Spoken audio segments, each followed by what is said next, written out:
Dear aspirant, technical test series के solution and analysis video में आप सभी लोगों का स्वागत है।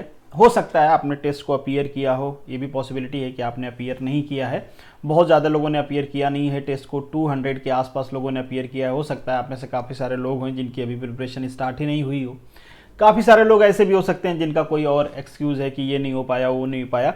तो अगर आप एक्सक्यूज़ की वजह से कोई टेस्ट सीरीज अपीयर नहीं कर रहे हैं, चाहे ये मेरी टेस्ट सीरीज हो या कोई और टेस्ट सीरीज हो, क्योंकि टेस्ट सीरीज बेसिकली एक प्रोसेस होता है आपके एबिलिटी को टेस्ट करने का। एग्जाम से पहले, एग्जाम में आप अपनी एबिलिटी को टेस्ट नहीं कर पाएंगे, या फिर करेंगे भी तो उसका जो रिजल्ट होगा कैसा होगा हम कह नहीं सकते। बट एक चीज़ मैं ज़रूर कहूँगा कि अगर आप किसी एक्सक्यूज़ की वजह से टेस्ट सीरीज नहीं दे रहे हो तो बिलीव मी, एक एक्सक्यूज और ढूंढ के रखना आप कि जब रिजल्ट आए तो आप लोगों को बता पाओ कि इस बार ये रीजन था जिसकी वजह से मेरा सिलेक्शन नहीं हो पाया। टेस्ट सीरीज बहुत इंपॉर्टेंट रोल प्ले करता है आपके सिलेक्शन में, तो बहाने ना बनाइए, टेस्ट सीरीज में अपीयर होइए। और ये टेस्ट सीरीज के लिए तो आपको कोई कॉस्ट भी पे नहीं करना है।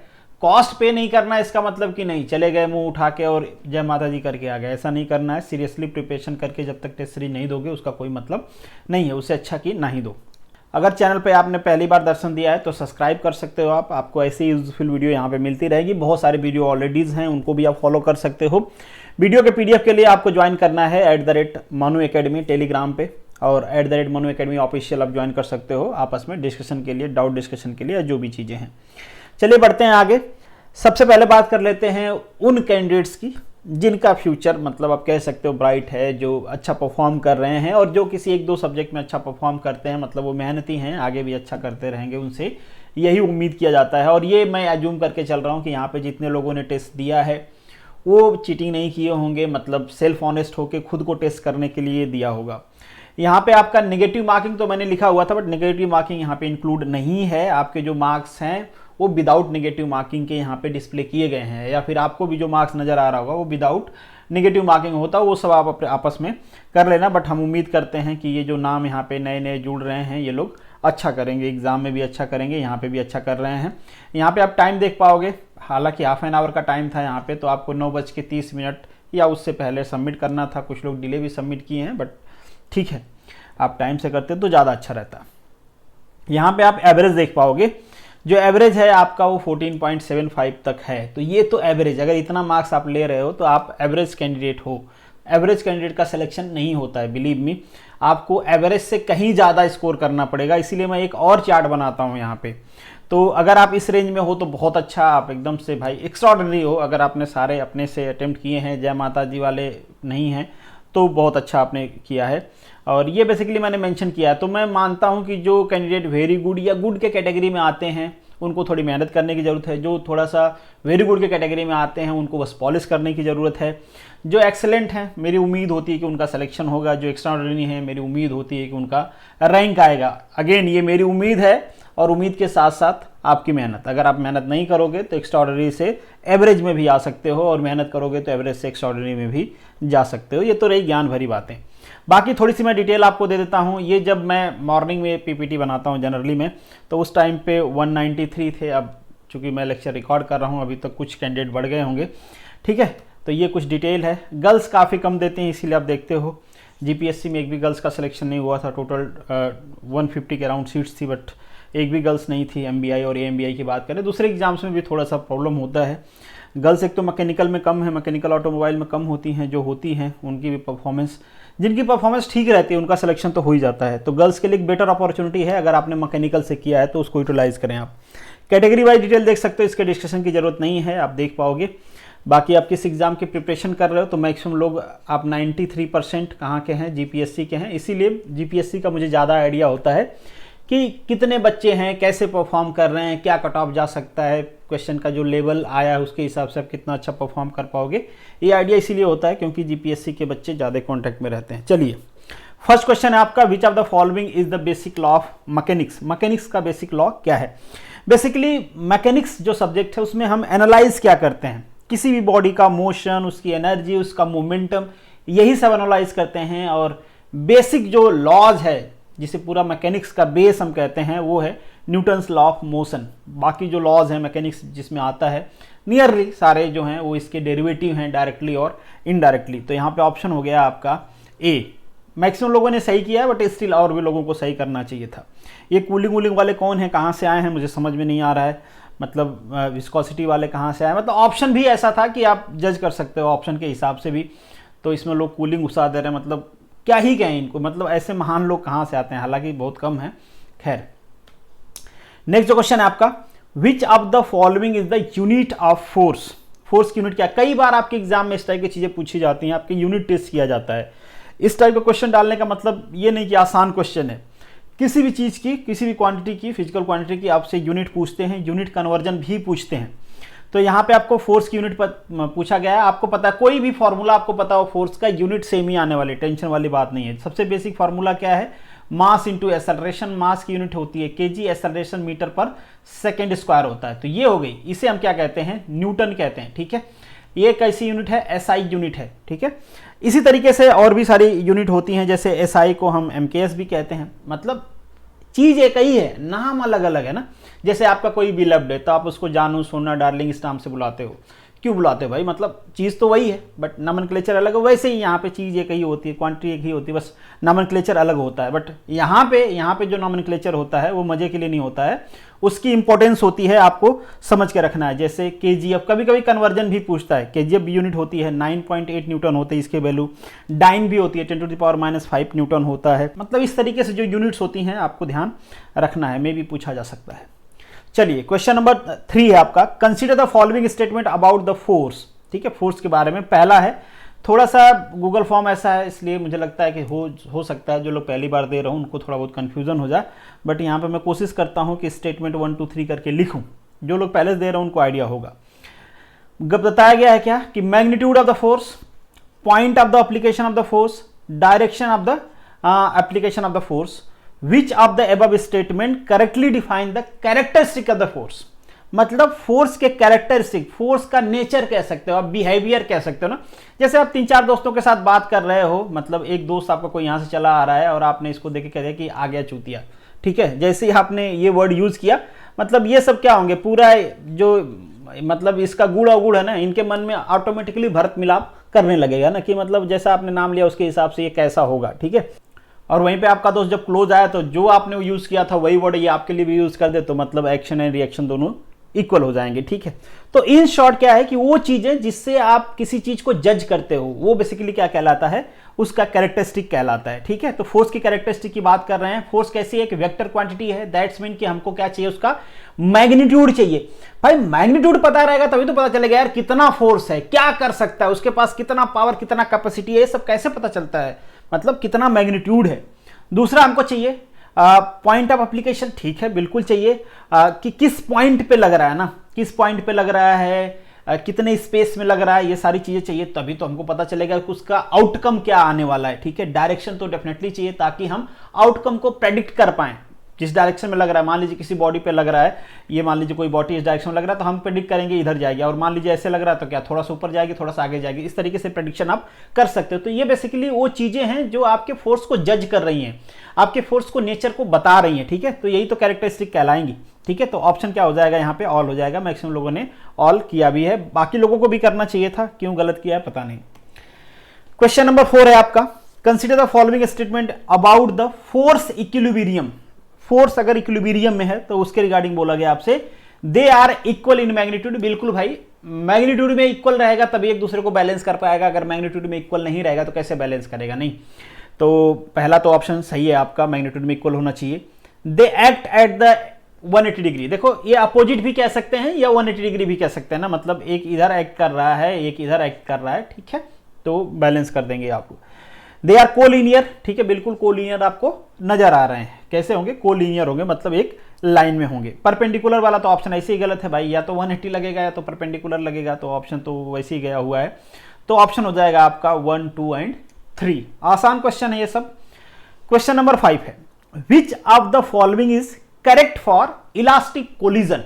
अब मान लीजिए दो लोगों में टक्कर हो जाती है, बट वो टक्कर कैसा रखना, हमको इलास्टिक रखना है। पहला दिया गया है, total momentum is always conserved, total kinetic energy is observe always conserve. तो बिल्कुल सही बात है, ये सारा चीजें कंजर्व होती है। मतलब कुछ ऐसे समझो ना आप, मान लीजिए कोई आपकी दोस्त है, कोई आपकी फीमेल फ्रेंड है ना, बहुत दिनों से आप लोगों की दोस्ती है, फिर कहीं आप गेट टुगेदर करने वाले हो बीच में, फिर आपके मन के मतलब दिल की जो बातें हैं वो हिलोरेने लगता है, यार बहुत दिन हो गए फ्रेंडशिप की, अब थोड़ा सा प्रपोज कर देता हूं। और आपने इसको प्रपोज कर दिया और एज यूजुअल आपको रिप्लाई आया कि मैंने तुम्हारे बारे में ऐसा कुछ सोचा नहीं था।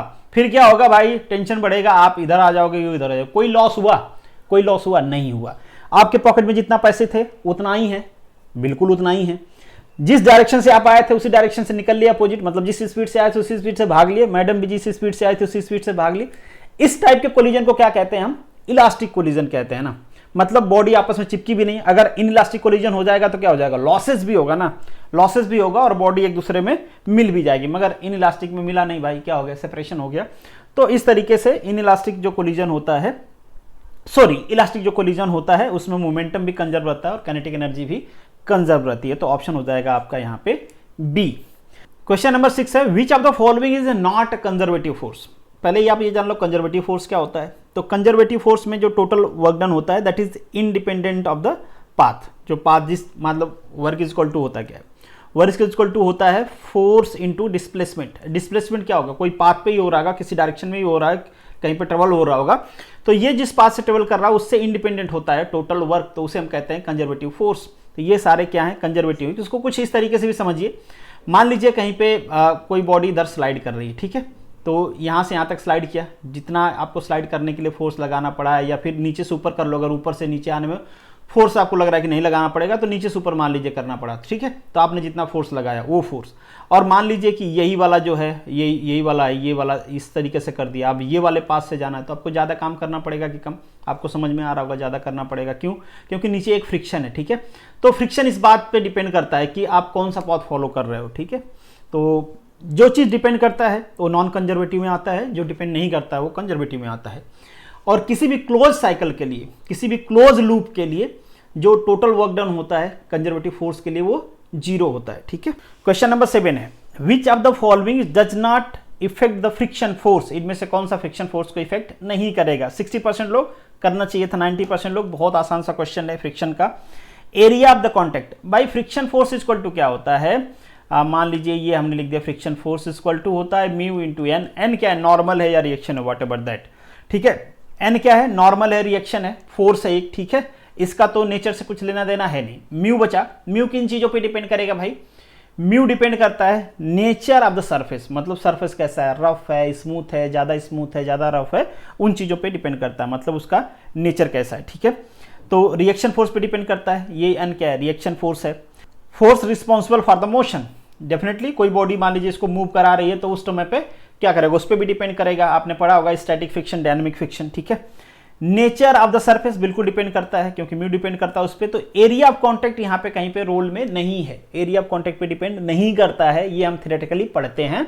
बट फिजिकली बहुत सारी चीजें वैनिश कर जाती हैं, तो फिजिकली एरिया ऑफ कॉन्टैक्ट भी मैटर करती है, बट थियोरेटिकली ये मैटर नहीं करता है, ठीक है। उसको हम निग्लेजिबल मान के चलते हैं। नहीं तो आप खुद भी सोच के देखो यार कि कोई स्मॉल कॉन्टैक्ट है, कहीं पे ज़्यादा कॉन्टैक्ट है तो कहाँ पे आपको प्रॉब्लम होगी। बट ठीक है, अभी हम थियोरेटिकली ही पढ़ रहे हैं। क्वेश्चन नंबर 8 है, a wood ball of mass 0.05 kg attached to the end of the string of 1 metre is moving in the horizontal circle, the string will break if the tension is more than 5 kilo newton, ठीक है। मतलब 5 kilo Newton तो sustain कर ले पा रही है। What is the maximum speed of the ball that can move, किस स्पीड से बॉल मूव कर लेता है। तो मान लीजिए भाई कि यहाँ पे एक बॉल है 1 मीटर की और इस तरीके से आप ये सर्कल बना के मूव कर रहा है, ठीक है। थोड़ा सा बड़ा सर्कल टेढ़ा मेढ़ा बनेगा तो आप समझ लीजिएगा। तो ये मान लीजिए इसका सेंटर है, थोड़ा सा और इधर से होना चाहिए था बट नो प्रॉब्लम। अब ये जो बॉल है अगर 5 न्यूटन पे मूव कर रहा है, दैट्स मीन कि जो ये रोटेशन यहाँ पे जो सेंट्रीफ्यूगल फोर्स मिल रहा है, इसको कहाँ से मिल रहा होगा, इसी टेंशन से मिल रहा होगा। सेंट्रीफ्यूगल फोर्स कहीं से मिलता है, कहीं टेंशन, कहीं फ्रिक्शन, कुछ भी होता है, ठीक है। तो यहाँ पे सिंपली हमको क्या कर देना है, इक्वेट कर देना है टेंशन को, किससे इक्वेट कर देना है, mv²/r से। ये क्या है, सेंट्रीफ्यूगल फोर्स है, ठीक है। टी हमको दिया गया है 5 न्यूटन, एम की वैल्यू दिया गया है 0.05 और v² हमको पूछा गया है और r की वैल्यू दिया गया है 1, ठीक है। तो ये ऐसे कैंसिल आउट हो जाएगा, कोई बात नहीं है। तो v² हो जाएगा दैट इज 5 डिवाइडेड बाई 0.05, ठीक है। ये कैंसिल आउट हो जाएगा, यहाँ आ जाएगा 100 का रूट कर देंगे तो बहुत ही सिंपल सा सवाल है, आ जाएगा 10। मैक्सिमम लोगों ने सही नहीं किया है, केवल 55%। क्या हो रहा है। नेक्स्ट क्वेश्चन है, a steel ball of the mass is vertical suspended from the spring with negligible mass, mass नहीं है स्प्रिंग का, the system oscillate with the frequencies given to you F, what will be the frequency of the system if the mass is 4m is suspended by the same spring। ठीक है, तो कोई problem वाली बात नहीं है, ये स्प्रिंग है, यहाँ से एक मास को हमने सस्पेंड कर दिया जिसका मास m है, तो यहाँ से f की वैल्यू हमको पता है 1/2 pi root k by m होता है। ठीक है, ये हमारी फर्स्ट फ्रीक्वेंसी है स्टार्टिंग की जब मास m था। सेकेंड फ्रीक्वेंसी की बात कर लें तो दैट इज 1/2 पाई, ये क्या हो जाएगा, k की वैल्यू चेंज हुई या नहीं चेंज हुई, क्योंकि सेम स्प्रिंग है, डिवाइडेड बाई 4m। देखो इन सब की वैल्यू क्या है, इन सब की वैल्यू क्या है, f की वैल्यू है। ठीक है, तो f2 इक्वल टू हम क्या लिख देंगे, इस पूरे की value f divided by root 4, मतलब f1/2 या f/2 वट एवर दैट, तो ऑप्शन हो जाएगा आपका सी। क्वेश्चन नंबर 10 है, अ मास m is attached to the thin wire and whirled in a vertical circle, the wire is most likely to be break। कहाँ से break होएगा यार, वर्टिकल सर्कल है ना, तो कुछ इस तरीके से एक सर्कल, पहले मैं सर्कल इसलिए बना रहा हूँ कि वायर मुझसे बनता है तो गलत हो जाता है। ठीक है, तो ये हो गया आपका, मान लीजिए वायर था, ये ऐसे वर्टिकल सर्कल में घूम रहा है। कहाँ से टूटेगा, जहाँ पे टेंशन ज़्यादा होगा। टेंशन कहाँ पे ज़्यादा होगा भाई, देखो टेंशन मतलब इस स्ट्रिंग में, अगर हम इस पॉइंट की बात करें, बॉटम की बात करें, तो टेंशन लग रहा होगा ऊपर, मास लग रहा होगा, mg लग रहा होगा, वेट लग रहा होगा नीचे। यहाँ पे बात करें तो दोनों नीचे लग रहा होगा, t भी mg भी। ठीक है, तो अब इन्हीं की वजह से क्या मिलता है हमको, सेंट्रीफ्यूगल फोर्स मिलता है। तो यहाँ पे हम क्या लिख सकते हैं, t minus mg equal to mv square by r, या फिर t इक्वल टू क्या हो जाएगा, mv square by r plus mg। ये कौन से पोजीशन का है, बॉटम। अब इससे ज़्यादा कहीं पे होगा क्या यार, नहीं होगा ना। इन दोनों को भी कर लो आप, इन दोनों को कर लोगे तो क्या हो जाएगा आपका, t plus mg is equal to mv square by r. ठीक है, तो t इक्वल टू क्या हो जाएगा, ये वाला माइनस हो जाएगा इसमें से, तो mv square by r minus mg। ठीक है, तो यहाँ पे टेंशन ज़्यादा है, जहाँ पे टेंशन ज़्यादा है, लोअर मोस्ट पे ज़्यादा है, वहीं से क्या होगा, वो उसी पोजीशन पे अगर स्टोन रहेगा तो ब्रेक होने की पॉसिबिलिटी सबसे ज़्यादा होगी।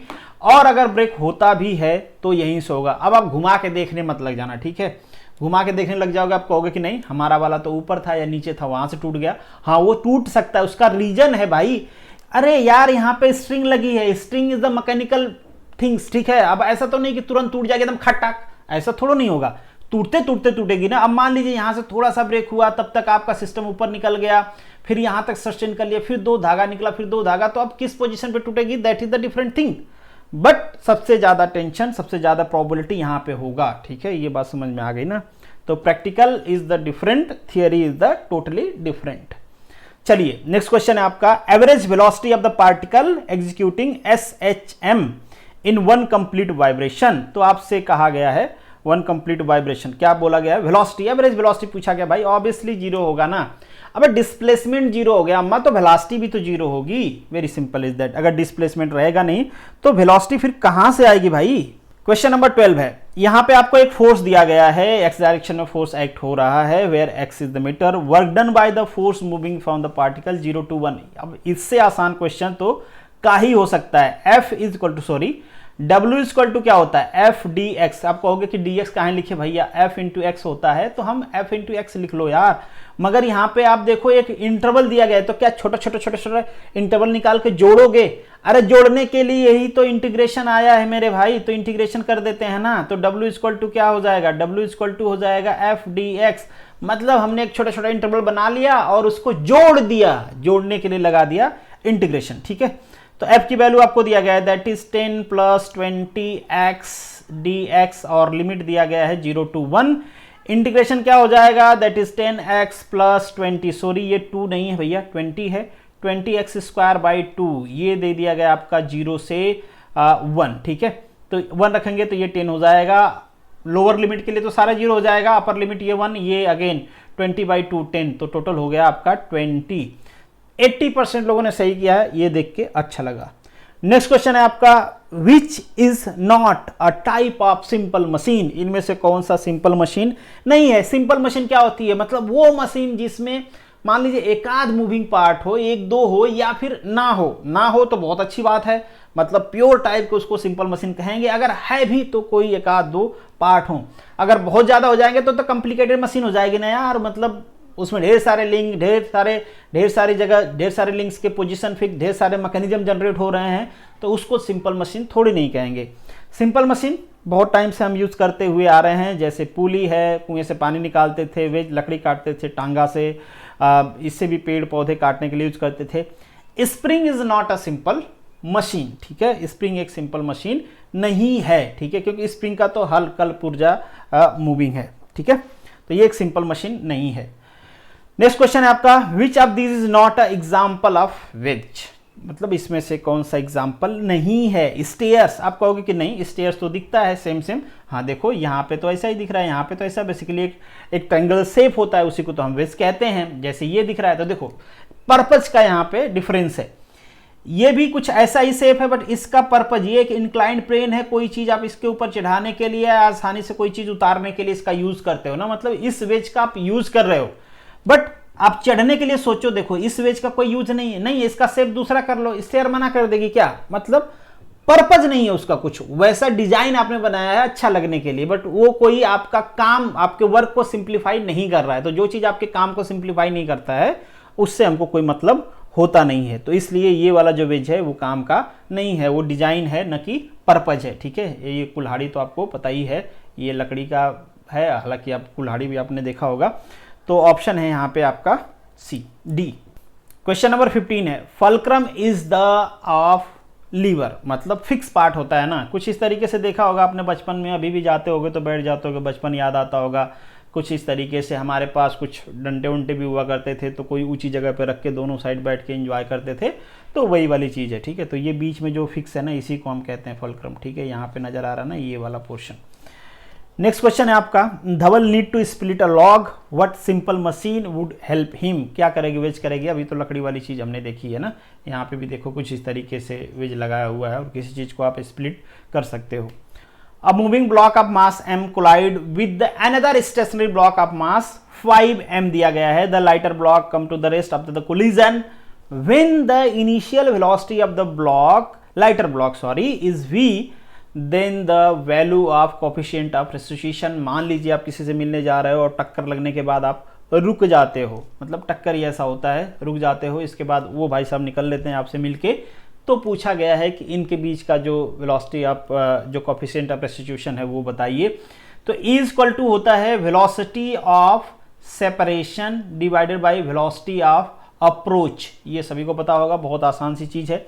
ये कैसे फाइंड आउट करेंगे, तो हम मोमेंटम कंजर्वेशन लगा देते हैं, मोमेंटम कंजर्वेशन लगाएंगे, कैसे लगाएंगे, m into v, p equal to क्या होता है भाई, m इंटू वी होता है। तो इनिशियली बात करें हम, तो इनिशियली क्या हो जाएगा, आपका मास m था, वेलोसिटी क्या था, v था, प्लस जो आपका 5m वाला मास है उसकी वेलोसिटी क्या थी, 0 थी ना इनिशियली, ठीक है, तो 0 लिख देते हैं डायरेक्टली, इज इक्वल टू, जब फाइनली वो टक्कर लगा लिया तो जो लाइटर मास था m, उसकी वेलोसिटी क्या थी, 0, क्योंकि रुक गया था, प्लस जो आपका 5m वाला मास है वो मूव कर रहा था, बट किस वेलोसिटी से मूव कर रहा था हमको नहीं पता, हमने v2 कह दिया उसको, ये तो 0 है, कोई प्रॉब्लम वाली बात है नहीं। तो यहाँ से v2 इक्वल टू ये m से m कैंसिल आउट हो जाएगा, तो हम लिख सकते हैं v/5, ये पता चल गया हमको। अब हम इस फॉर्मूले में रख देते हैं वेलोसिटी ऑफ सेपरेशन, ठीक है, बड़ा वाला किधर भाग रहा था भाई, किस वेलोसिटी से भाग रहा था, v/5 से भाग रहा था, छोटा वाला खड़ा होकर देख रहा था, तो 0 वेलोसिटी, ठीक है। अच्छा, जब स्टार्टिंग वेलोसिटी ऑफ अप्रोच की हम बात करें, तो छोटा वाला तुम्हारे तरफ दौड़ रहा था बट तुम रुके हुए थे, ठीक है, तो ये से तो कोई मतलब है नहीं, 0 0 है, v से v कैंसिल आउट हो जाएगा, तो ये 1/5 हो जाएगा, तो 0.2 हो जाएगा, option c is correct. Again 60% लोगों ने किया है, बट जिन्होंने नहीं किया है मतलब वो एकदम से बेसिक भी नहीं पढ़ रहे हैं। Which of the following statement is incorrect, कौन सा गलत है, तो फ्रिक्शन फोर्स रिलेटिव मोशन का अपोज करता है, बिल्कुल सही बात है। Limiting value of the static friction is directly proportional to the normal reaction, बिल्कुल सही बात है। Rolling friction is smaller than the sliding friction, बिल्कुल सही बात है, रोलिंग में फ्रिक्शन कम होता है, ठीक है। Coefficient of the sliding friction है द डायमेंशन ऑफ लेंथ, ये कहां से हो गया यार, म्यू, देखो F इक्वल टू क्या होता है, म्यू एन, ये भी क्या है फोर्स है, ये भी क्या है फोर्स है, दोनों का रेशियो म्यू हो जाएगा, क्या हो गया, डायमेंशनलेस हो गया ना, तो option D is correct. Question number 19 पे आ गए हम, by how much does kinetic energy increases if momentum is increase by 30, work energy theorem आप लोगों ने पढ़ा होगा और बहुत सारी चीजें वहां से हम सीखते हैं। काइनेटिक एनर्जी इक्वल टू आप सभी को पता है क्या होता है, हाफ mv²। फॉर्मूला हमने क्या किया, अपने मर्जी से, हम अपने मर्जी के मालिक हैं, ऊपर एक m का मल्टीप्लाई कर देते हैं, एक m का डिवाइड कर देते हैं, तो हम इसको लिख सकते हैं 1/2m, ऊपर हम लिख सकते हैं m²v²। ठीक है, P इक्वल टू हम सभी को पता है mv होता है, इस P को यहाँ पे सब्स्टिट्यूट कर देते हैं, तो काइनेटिक एनर्जी इक्वल टू हम लिख सकते हैं P²/2m। बस हो गया भाई, रिलेशन मिल गया, काम हो गया, यही रिलेशन हमको चाहिए था। कहां से आया ये भी आप लोगों ने देख लिया है, बस वैल्यू सब्स्टिट्यूट कर दो। इन्होंने कहा है कि जो फाइनल काइनेटिक एनर्जी है, या फिर जो भी आप कह लो यार, ke' कह लो, ke2 कह लो, 1 कह लो, व्हाट एवर दैट, ठीक है, इज इक्वल टू, ये कह रहे हैं कि ये 1.3p हो जाते हैं ना। अरे कहा तो है यार 30% इंक्रीज हो जाता है मोमेंटम, तो कर दिया हमने इंक्रीज। मास में कोई चेंज होगा, मास तो कांस्टेंट क्वांटिटी है, क्या चेंज हो जाएगा, तो ये हो गया आपकी वैल्यू। अब आपसे कह रहे हैं कि चेंज बताइए, तो हम कह देते हैं कि kinetic energy 2 minus kinetic energy divided by kinetic energy. ठीक है, तो ये 1.3 इसका स्क्वायर हो जाएगा। देखो ये वाली पूरी क्वांटिटी तो क्या हो जाएगी, हर जगह से कैंसिल आउट हो जाएगी ना, 1.3 इसका square p² divided by 2m minus ये क्या हो जाएगा, p² divided by 2m divided by p² divided by 2m। ठीक है ठीक है ठीक है, कैंसिल आउट हो गया। ठीक है, ये क्या हो जाएगा 1.3 का स्क्वायर माइनस 1 डिवाइडेड बाई 1, अगर परसेंटेज में करना है तो 100 का मल्टीप्लाई, वैल्यू कितना आ जाएगा 69%। 13 है यार, उसका स्क्वायर कितना होता है 169। 1.69 माइनस 1 कितना हो जाएगा 69। वेरी सिंपल ना। क्वेश्चन नंबर 20 है, यहाँ पे कहा गया है calculate the final kinetic energy आपसे पूछा गया है। बाकी सारी डिटेल्स आपको दिया गया है, मैं रीड नहीं करता हूँ, एक बार रीड कर लेना। 2-3 तरीके मैं आपको बता देता हूँ। जैसे वर्क एनर्जी थ्योरम से आपने पढ़ा होगा, W इक्वल टू क्या होता है, final kinetic energy minus initial kinetic energy. यहाँ से अगर हम देखें तो आपके पास के फाइनल फाइंड आउट करना है, डायरेक्टली मिल जाएगी, क्या हो जाएगी W प्लस के इनिशियल। वैल्यू कैसे फाइंड आउट करें W की, W को क्या करना है, आपको कर देना है, W क्या होता है F इंटू dx होता है ना, तो इंटीग्रेट कर देना है। F की वैल्यू दिया गया है, चूंकि रिटार्डिंग फोर्स है तो माइनस ले लेंगे, -0.1, ये हो जाएगा dx। लिमिट कितनी है 10 to 20, यही लिमिट दिया गया है 10 to 20, plus initial half mv², ठीक है, मल्टीप्लाई v², ये कितना है 100 हो जाएगा। मास की वैल्यू कितनी है, मास की वैल्यू भी कितनी है, मास की वैल्यू इस 10 kg, ठीक है, मास की वैल्यू 10 kg, ये हो जाएगा 5, तो इसकी वैल्यू हो जाएगी 500, ये ध्यान रखो। अब इसकी वैल्यू क्या हो जाएगी, सिंपल, ये क्या हो जाएगा, माइनस को बाहर ले लेते हैं, सॉरी 0.1 को बाहर ले लेते हैं, इन ब्रैकेट 20 माइनस 10 हो जाएगा, यही तो लिमिट डायरेक्टली सब्स्टिट्यूट कर दिया हूँ, तो ये हो जाएगा 10 और ये वैल्यू हो जाएगी आपकी 0.1 के जगह पे 1 हो जाएगी, तो यहाँ पे हो जाएगी 499। तो ये आपका आंसर आ गया। ठीक है, एक तरीका और है इसको लगाने का, जैसे फॉर्मूला आप सभी को पता है F इक्वल टू ma होता है, या इसको हम लिख सकते हैं ma को क्या लिख सकते हैं, rate of change of velocity, या फिर इसको और कैसे हम लिख सकते हैं, इसको हम लिख सकते हैं dv by dx multiply dx by dt, ये लिख सकते हैं, ये से कैंसिल आउट हो जाएगा, ये वैल्यू होगी।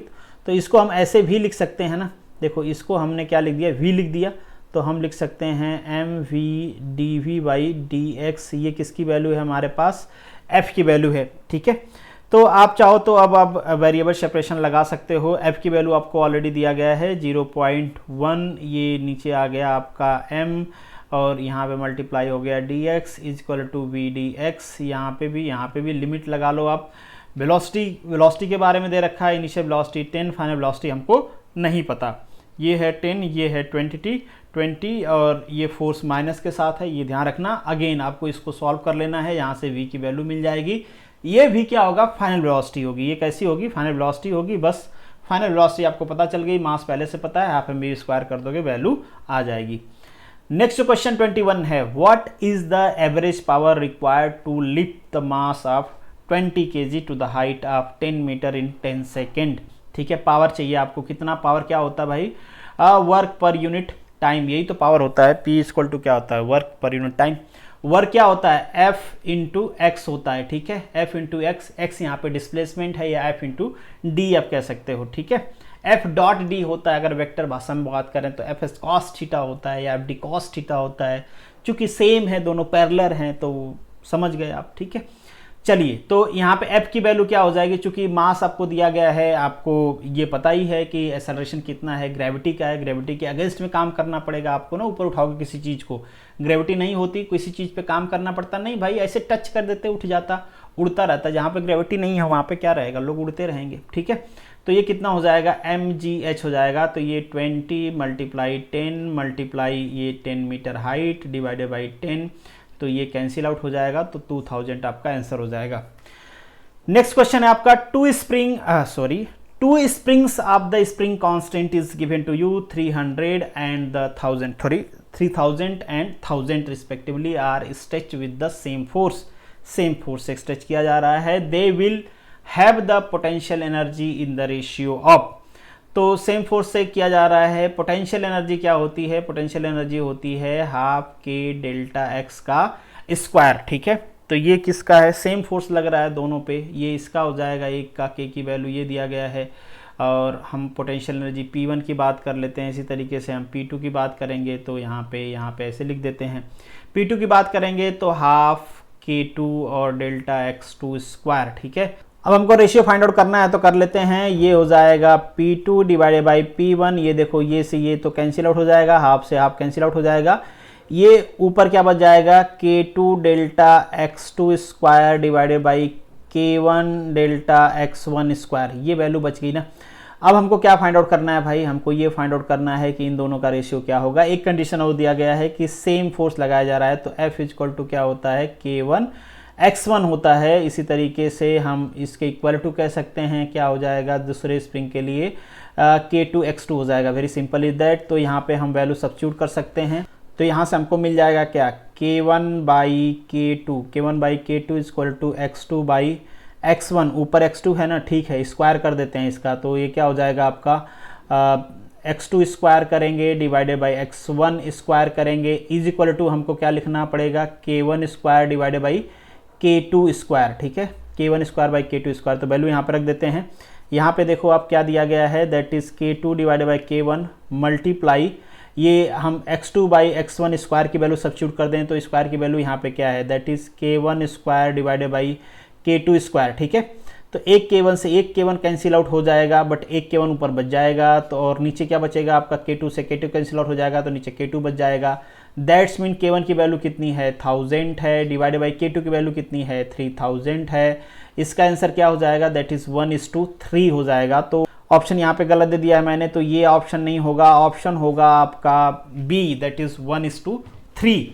नेक्स्ट क्वेश्चन है आपका, a block of mass 2 kg moving with the velocity of 10 metre per second on the smooth surface hit a spring of the spring constant is given to you, maximum compression in the spring. पहले तो ये smooth surface है, मतलब कोई loss नहीं होने वाला है कैनेटिक एनर्जी का, तो जो भी कैनेटिक एनर्जी होगी वो उसके पोटेंशियल एनर्जी में कन्वर्ट हो जाएगी। तो हम लिख सकते हैं half mb square equal to half that is kx square, ठीक है। स्प्रिंग के केस में ये स्प्रिंग है, ये हमारी कैनेटिक एनर्जी है, हाफ से हाफ कैंसिल आउट हो जाएगा। हमसे यहाँ पे क्या पूछा गया है, हमसे पूछा गया है आपसे द मैक्सिमम कंप्रेशन, मतलब x की वैल्यू हमसे पूछी गई है, ठीक है। m की वैल्यू आपको दिया गया है, कितना दिया गया है, m इज 2 kg, वेलोसिटी कितना दिया गया है आपको 10, तो ये हो जाएगा 100 इज इक्वल टू k की वैल्यू कितना दिया गया है आपको, k की वैल्यू दिया गया है 4 जीरो है ना, तो 1 2 3 4 0, ठीक है, x स्क्वायर। तो यहाँ से x इज इक्वल टू क्या हो जाएगा, ये 2 से 2 कैंसिल आउट कर देते हैं, ये 2 से 2 भी कैंसिल आउट कर देते हैं, तो ये हो जाएगा 1/100 का रूट, ठीक है। तो x इक्वल टू क्या हो जाएगा 1/10 मीटर, सेंटीमीटर में लिखना है हमको, यहाँ पे आंसर सेंटीमीटर में दिया गया है, तो 1/10 मल्टीप्लाई 100 कर लेते हैं, तो ये कैंसिल आउट हो जाएगा। 100 क्यों बेटा, 100 सेंटीमीटर में 1 मीटर होता है इसलिए, तो ऑप्शन हो जाएगा आपका बी। नेक्स्ट क्वेश्चन है आपका, the relation between the velocity v is the proportional to the square root of the time, then the which of the following quantity is constant, इनमें से कौन सी क्वांटिटी कांस्टेंट रहने वाली है। तो जो रिलेशन आपको दिया गया है, आपको रिलेशन राइट डाउन कर लेना है। क्या दिया गया है relation, v is proportional to root of t, या फिर इसको हम कैसे लिख सकते हैं, v इक्वल टू एक कांस्टेंट ले लेते हैं k ऑफ रूट t लिख सकते हैं, वेरी सिंपल। चलिए dv इक्वल टू डी भाई dt फाइंड आउट कर लेते हैं। हमको करना क्या है, हमको अल्टीमेटली ना इस साइड पे कांस्टेंट वैल्यू लेके आना है, दोनों में से किसी एक साइड पे कांस्टेंट वैल्यू लेके आ जाएंगे, जो कांस्टेंट हो गया वो कांस्टेंट हो गया, जो क्वांटिटी बची रहेगी उसको देखेंगे कि ये क्वांटिटी बेसिकली है क्या, बस बता देंगे कि ये क्वांटिटी कांस्टेंट रहेगी। वेरी सिंपल इज दैट, ये बेसिक फंडामेंटल है इसका। तो कर लेते हैं इंटीग्रेशन, तो आप सभी को आता होगा होप शो। तो ये क्या हो जाएगा के, ये टी के पावर 1/2 -1 हो जाएगा, डिवाइडेड बाई -1/2 हो जाएगा। अरे आपको पता है ना n-1 होता है, तो अभी इसके पावर क्या 1/2 है। तो मुझे पता है कि आपको ये सारी चीज़ें करने आती होंगी, इसलिए मैं डायरेक्टली यहाँ पे लिख देता हूँ। तो हम क्या लिख सकते हैं इसके equal to, that is -2k/√t, ये तो लिख सकते हैं। तो ये हमारी वैल्यू पता चल गई। अब हम इधर से t को इधर मल्टीप्लाई कर देते हैं, तो ये हो जाएगा √t a डेल्टा v/dt हो जाएगा इज इक्वल टू -2k हो जाएगा। देखो अब हमको क्या करना है, किसी तरीके से इसको सब्स्टिट्यूट करना है ना, सब्स्टिट्यूट कर लेते हैं। v इक्वल टू क्या होता है, kt होता है, k √2t होता है। तो हमारे पास यहाँ पे t तो है ही, तो k का दोनों साइड मल्टीप्लाई कर देते हैं। इसको मैं v सब्स्टिट्यूट कर लेता हूँ, तो v डिवाइडेड बाई डेल्टा v/डेल्टा t equal to -2k square हो जाएगा, क्योंकि दोनों साइड मैंने k का मल्टीप्लाई किया। अब इतनी वैल्यू आपको पता चल गई।